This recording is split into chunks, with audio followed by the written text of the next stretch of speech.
একসময় পৃথিবীতে এমন এক রাজা ছিল যে নিজেকে শুধু রাজা নয় বরং ঈশ্বর বলে দাবি করত। তার নাম নমরুদ। মানুষ তার সামনে মাথা নত করত, ভয় পেত। তার ক্ষমতার কাছে কেউই দাঁড়াতে পারত না। কিন্তু তখনই উপস্থিত ছিলেন এক মহান নবী, হজরত ইব্রাহিম আলাইহিসসালাম। তিনি সবসময় নমরুদকে আল্লাহর শক্তি, তার একত্ব আর মহিমার কথা বলতেন। কিন্তু সেই কথাগুলো নমরুদের কানে ঢুকতেও না। বরং এক সময় সে ভাবল, যদি সত্যি আল্লাহ থাকে তবে আমি তাকে আঘাত করব, তাকে হত্যা করব। আর এই ভয়ঙ্কর উদ্দেশ্য নিয়েই সে আকাশে ওঠার পরিকল্পনা করে।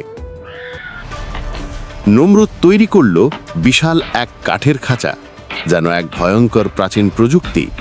চারপাশ শক্ত লোহার বেড়ায় ঘেরা, ভেতরে বসার জায়গা রাজকীয় আসনের মতো। আর খাঁচার চার কোণায় বাঁধা হলো 4টি ভয়ালাকরের ঈগল। প্রচণ্ড ক্ষুধার্ত করে রাখা হয়েছিল তাদের। দিনকে দিন না খাইয়ে রাখা হলো, যেন সামান্য খাবারের লোভে তাদের শক্তি সর্বোচ্চ পৌঁছে যায়। ঠিক তখনই খাঁচা আকাশের দিকে উড়তে শুরু করে। ঈগলগুলো মাংসের দিকে ঝাঁপাতে ঝাঁপাতে উড়তে থাকে, আর সেই খাঁচা সঙ্গে নমরুদ আকাশের গভীরে উঠতে থাকে। ভাবন সেই দৃশ্য। মানুষ ভয়ে তাকিয়ে আছে মাটির দিক থেকে। 4টি ঈগলের ডানা বাতাস কাঁপিয়ে দিচ্ছে, কাঠের খাঁচা কেঁপে কেঁপে উঁচুতে উঠছে, আর তার ভেতরে বসা নমরুদ গর্বে হাসছে। উঠতে উঠতে নমরুদ মাটিকে ছোট দেখল। নদী যেন আঁকাবাঁকা সুতার মতো, পাহাড় ক্ষুদ্র খেলনার মতো। সে বিস্ময়ে ভরলেও ভেতরে অহংকার আরো বেড়ে গেল। আকাশে পৌঁছেই সে বলবে, আমি স্রষ্টা। কিন্তু তখনই ঘটল অদ্ভুত ব্যাপার। খাঁচা যত ওপরে উঠছিল, বাতাস পাতলা হতে লাগলো, শীতলতা হাড়ে বিঁধতে লাগলো। ঈগলগুলো ক্লান্ত হয়ে পড়ল, ডানা ভারী হয়ে এলো। নমরুদ চিৎকার করল, আরও ওপরে, আমি আল্লাহকে দেখতে চাই। সে খাঁচা থেকে ধনুক বের করে তীর ছুঁড়ল আকাশের দিকে। 1, 2, 3, যতবারই তীর ছুঁড়ত, তীর অদৃশ্য হয়ে যেত নীলের গহ্বরে। কথিত আছে, একবার তার তীর রক্ত মাখা হয়ে ফিরে এলো। নমরুদ খুশিতে উন্মাদ হয়ে উঠল, বলল, দেখেছ, আমি আকাশের ঈশ্বরকে হত্যা করেছি। সেই ভ্রান্ত ধারণায় সে নিজেকে অপরাজেয় ভাবল, কিন্তু বাস্তব ছিল ভিন্ন। আসলে সেই তীর কোনো পাখি বা অন্য কিছুকে বিদ্ধ করেছিল। আকাশের প্রভুকে তো কেউ আঘাত করতে পারে না।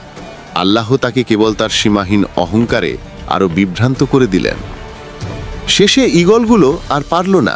তারা ক্ষুধা, ক্লান্তি আর ভয়ের চাপে নিচে নেমে এলো। ধীরে ধীরে খাঁচা দুলতে দুলতে নেমে এলো মাটিতে। মানুষ বিস্মিত চোখে দেখল, নমরুদ বেঁচে আছে, কিন্তু তার দাবি সে আকাশ জয় করেছে। সে আল্লাহকে অস্বীকার করল আরো জোরে, আরো অহংকারে।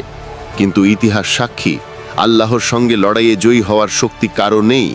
একদিন সামান্য এক মশা ঢুকে পড়ল তার নাকে, মাথার ভেতরে। দিন রাত তাকে পাগলের মতো কষ্ট দিতে লাগলো। সেই মহা শক্তিশালী রাজা যে আকাশ জয় করতে চেয়েছিল, শেষমেশ মাটিতে গড়াগড়ি খেয়ে মরে গেল সামান্য এক মশার যন্ত্রণায়। দেখুন, এটাই সত্য। মানুষ যত বড় শক্তিধর হোক, যতই আকাশ ছুঁতে চায়, আল্লাহর সামনে সে একেবারেই অসহায়। নমরুদের আকাশে ওঠার গল্প আমাদের শেখায়, অহংকার মানুষকে পতনের দিকেই ঠেলে দেয়, আর আল্লাহর শক্তি সবসময় অদম্য, অপ্রতিরোধ্য। আরও এমন রোমাঞ্চকর ইসলামিক কাহিনী জানতে চ্যানেলটি সাবস্ক্রাইব করে পাশেই থাকুন।